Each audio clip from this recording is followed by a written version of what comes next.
It's funny how life's biggest revelations often come on the most ordinary days. For us, it was a rainy Sunday afternoon, the kind where you find yourself digging through old memories just to pass the time. Our daughter Sophie, 8 years old and already as curious as her mother, had been begging to see our engagement video. "Please, Daddy, Mom says you did it at the big fountain with all the lights." She'd been fascinated ever since her friend's older sister got engaged last month. I found the dusty USB drive in our bedroom closet, tucked away in a box labeled Wedding Memories. Emma, my wife of 10 years, was curled up on the couch with her usual Sunday coffee when I walked in, Sophie bouncing excitedly behind me. "Look what we found, Mom," Sophie squealed, climbing onto the couch. I caught a flash of something in Emma's eyes, hesitation, maybe fear. But it disappeared so quickly I convinced myself I'd imagined it. "Everything okay, honey? Just surprised you still have that old thing," she said, forcing a smile that didn't quite reach her eyes. The video started playing, and for a moment, we were transported back to that magical evening. The fountain at Richardson Park sparkled with thousands of tiny lights, and Emma looked breathtaking in her blue dress. The one she'd chosen specifically because I once mentioned loving her in blue. "You look like a princess, Mom," Sophie gasped. I watched my younger self fumbling with the ring behind my back, so nervous I nearly dropped it twice. My best man, Jake, stood off to the side, supposedly filming but clearly struggling with the camera. The angle kept shifting. "The camera work is terrible." I laughed. Jake never could hold anything steady. Emma didn't laugh. She was staring at the screen with an intensity that made me uncomfortable. Then I saw her hand move toward the remote. "Turn it up," she said quietly, "at 2:13. "What?" "Just, please, Daniel. Turn it up at 2:13. I grabbed the remote, confused but curious. The timestamp showed 2:11, 2:12. At 2:13, while my past self was mid-proposal, a whispered conversation in the background became audible. Jake's voice, speaking to someone just off camera. "It's done." She signed it without reading the fine print. "Your son's assets are protected, Mrs. Harrison." My mother's voice replied, equally hushed. "Good. Daniel's too blinded by love to see what she really is. At least now, when she shows her true colors, he won't lose everything like his father did." The remote slipped from my hand. "Sophie, sweetie."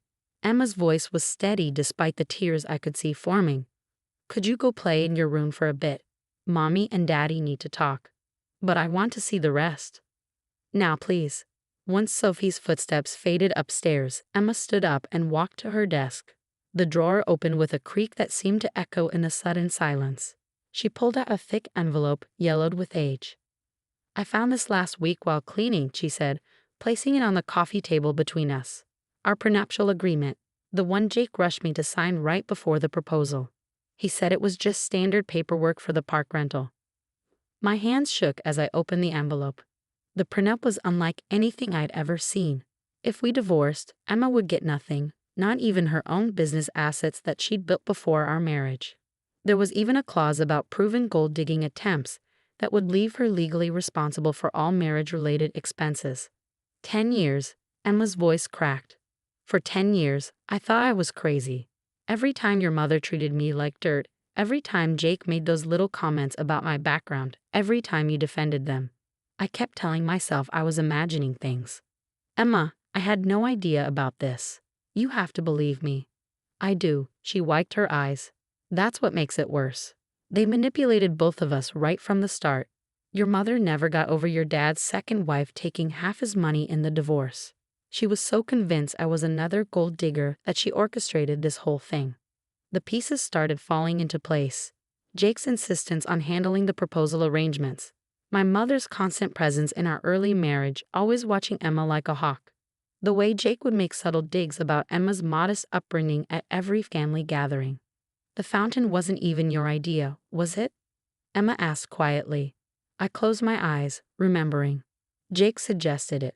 Said you'd mentioned loving that park." "I hate that park. Always have. It's where my parents told me they were divorcing." The weight of a decade's worth of manipulation settled over us. Every major moment of our marriage had been tainted by this secret plot, this hidden document, this betrayal orchestrated by the people I trusted most. "Why didn't you say something when you found the prenup last week?" Emma's laugh was hollow. I needed proof that I wasn't crazy, that all these years of feeling like an outsider in your family weren't just in my head. Then Sophie wanted to watch the video, and I remembered Jake filming everything that night. I hoped that the truth would be there. I finished. She nodded, tears flowing freely now.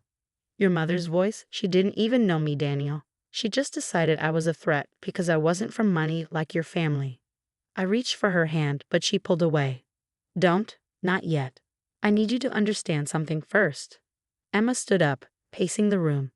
For 10 years, I've lived with this cloud over our marriage. Every time I succeeded in my business, every time I suggested investing our money, every time I wanted to make a major purchase, I second-guessed myself. Wondered if your mother would see it as proof she was right about me. The TV was still playing silently in the background. I could see myself sliding the ring onto Emma's finger, both of us smiling, completely unaware of the conspiracy unfolding behind us. What should have been one of the happiest moments of our lives had been poisoned by lies and suspicion. I need to make a call, I said, standing up. To Jake. No, I pulled out my phone. To my lawyer. We're going to make this right, starting with voiding that prenup. Emma's eyes widened. Daniel. Then we're going to have a long overdue conversation with my mother and Jake. But first, I held out my hand to her. I want to propose again. No prenup, no hidden agendas, no manipulative best man or interfering mother. Just us. For the first time since the video started playing, Emma smiled, a real smile that reached her eyes. You really never knew. Emma, I've spent 10 years wondering why you sometimes seemed afraid to fully be yourself around my family. Now I know. And I swear things are going to change. As if on cue, Sophie's voice drifted down from upstairs. Can I come back now? I want to see Daddy put the ring on. Emma and I looked at each other, and despite the weight of everything we just discovered, we laughed. Our daughter's innocent excitement was a reminder that while we couldn't change the past, we could definitely reshape our future. But first, we had some justice to serve, and it would start with a simple phone call that would shake my family's foundation to its core. The next 48 hours felt like walking through an emotional minefield. After calling my lawyer, Richard Chen, who was equally appalled by the fraudulent prenup, we decided to handle this strategically. Rather than confront everyone separately, we'd deal with it like ripping off a Band-Aid. All at once. Sunday dinner at our house. I told my mother over the phone. And make sure Jake comes. We're celebrating Emma's new business contract. Emma raised an eyebrow at my lie, but I saw approval in her eyes. For once, we'd be the ones setting the trap. When Sunday arrived, Emma was unusually calm as she prepared dinner. 10 years of practice hiding my feelings in this family, she explained when I commented on it. Tonight, I finally get to stop pretending. Sophie was at her grandmother's, my father's widow, Martha. Ironically, the very woman my mother had warned me about. The gold digger who turned out to be the only genuine parent figure in my life after Dad died. Jake arrived first, wearing his usual smug smile. Something smells amazing, Em. Still cooking like you're trying to earn your place, huh? I saw Emma's hands tighten around the serving spoon, but her voice remained steady. Actually, Jake, I thought we could watch some home videos before dinner, for old time's sake. Before Jake could respond, the doorbell rang. My mother swept in, perfect as always in her designer outfit and pearls. Daniel, darling, but where's Sophie? With Martha, I replied, watching her face sour at the mention of my stepmother. We thought this should be an adults-only dinner. We gathered in the living room, Jake and my mother exchanging a quick glance that I would have missed if I hadn't been looking for it. Emma connected her laptop to the TV, and I felt my heart race. Before we discuss my business news, Emma said smoothly, I found our engagement video the other day. Jake, since you filmed it, I thought you might enjoy seeing your handiwork. The color drained from Jake's face. Oh, that old thing. Nobody wants to see that. I insist. Emma's voice was steel wrapped in silk. The video began playing, and I watched Jake and my mother grow increasingly tense as the timestamp approached 2:13. When the whispered conversation became audible, Jake jumped to his feet. This is ridiculous. It's obviously been doctored. Sit down. I ordered, surprising even myself with the authority in my voice. We're just getting started. Emma pulled out a folder. This is the prenup you tricked me into signing, Jake. The one you and Mrs. Harrison conspired to create. She turned to my mother. Did you know it's illegal to fraudulently misrepresent documents during marriage proceedings? My mother's perfect composure cracked. Daniel, surely you understand we were protecting you. From what? I demanded. From the woman who helped me build my business, who supported me when I wanted to leave the family company, who gave you a grandchild you've spent 8 years treating like she's somehow less worthy because of her mother. You don't understand. My mother's voice rose. Your father lost half his money to Martha, yes. The woman who stayed by his side through cancer, who made his last years happy, who still checks on me and loves Sophie unconditionally. Unlike you, who's been poisoning my marriage from day one. Jake tried a different approach. Come on, Dan. We were young. I was just doing what I thought was best. By betraying your best friend? Emma's voice cut through his excuses. By spending 10 years making subtle jabs about my background. Tell me, Jake, was it worth it? Did she pay you well to help destroy our happiness? The silence that followed was deafening. My mother's face had gone from pale to red. Everything I did for this family. No, I corrected her. Everything you did out of bitterness and prejudice. And now you're both going to face the consequences. I handed them each an envelope. Inside, you'll find papers from my lawyer. Jake, you're being sued for fraud and legal malpractice. Say goodbye to your law license. Mother, you're named as a co-conspirator. But more importantly, I took Emma's hand. You're going to lose your son unless you make this right. You're choosing her over family? My mother's voice shook. Emma is my family. Sophie is my family. You're just someone who spent 10 years trying to break us apart. Jake opened his envelope, his hands trembling. Dan, please, my career. Should have thought about that before you betrayed me. I stood up. You have 24 hours to sign those papers, admitting what you did and accepting the consequences. If you don't, we go public. I'm sure the Bar Association would love to hear about a lawyer tricking someone into signing fraudulent documents. My mother started crying, real tears or manipulation. I couldn't tell anymore. Daniel, everything I own is in the family trust. If this gets out, then you'll lose it all. Emma finished. Just like you planned for me to lose everything if Daniel ever discovered your imaginary gold digger scenario. The irony seemed to hit my mother like a physical blow. She stared at Emma with new eyes, perhaps finally seeing the strength that had always been there. The dinner's getting cold.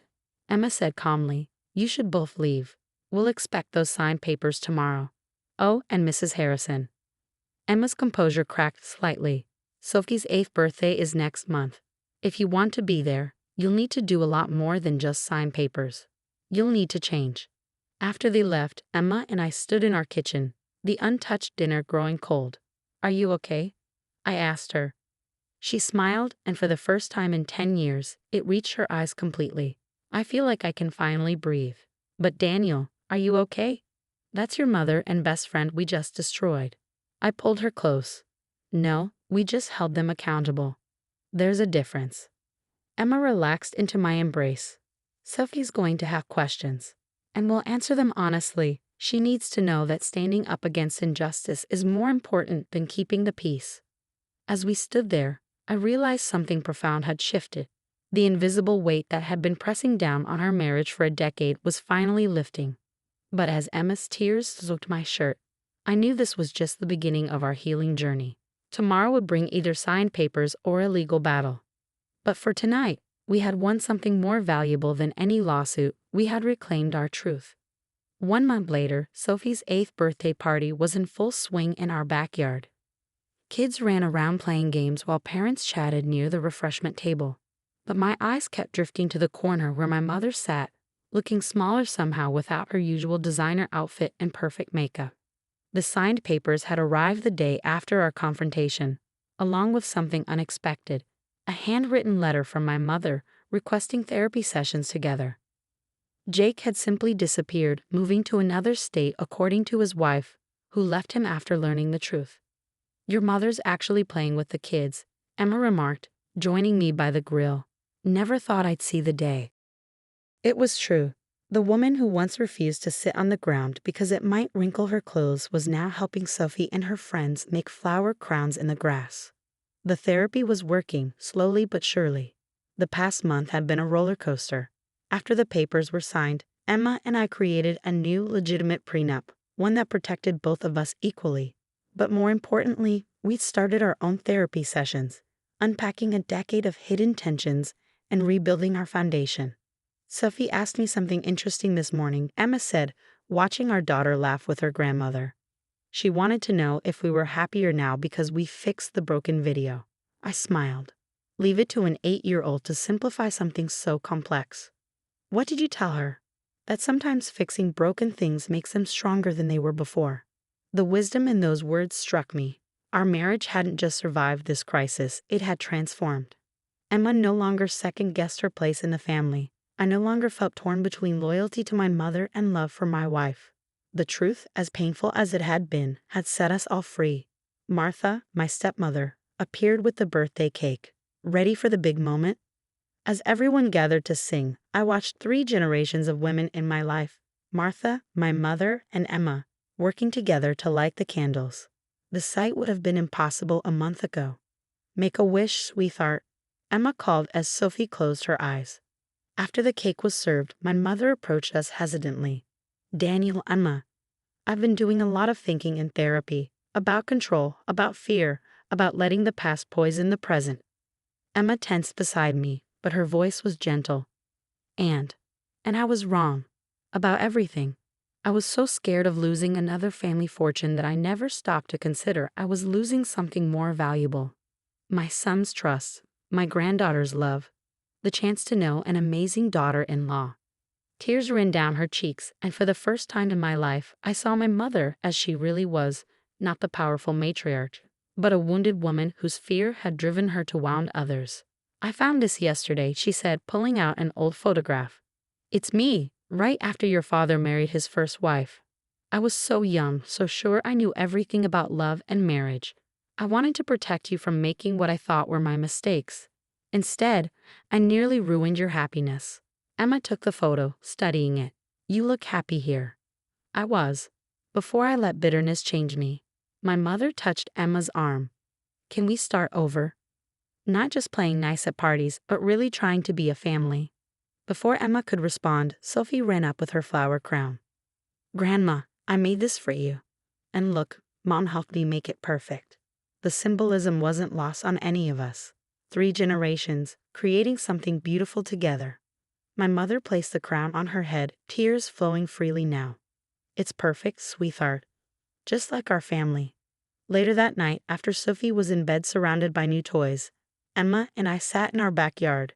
The party decorations swayed in the evening breeze, and somewhere inside, my mother was helping Martha clean up, another small miracle. You know what I keep thinking about? Emma said, curled against me on the porch swing. That engagement video. How something that was meant to hurt us ended up healing us instead. She was right. Without that accidental discovery, we might have spent another decade living under the shadow of lies and manipulation. Sometimes the most painful truths bring the most profound healing. We should make a new video, I suggested. Our real story. For Sophie, when she's older. Emma smiled, including the part where her daddy finally stood up to his mother. Including everything. The good, the bad, and the healing. Speaking of which, I pulled out a small box. I believe I promised you a new proposal. No hidden agendas this time. Under the same stars that had witnessed our first engagement, but with hearts unburdened by secrets, we began again. And this time, the only voices in the background were the wind in the trees and our daughter's peaceful breathing drifting down from her open window.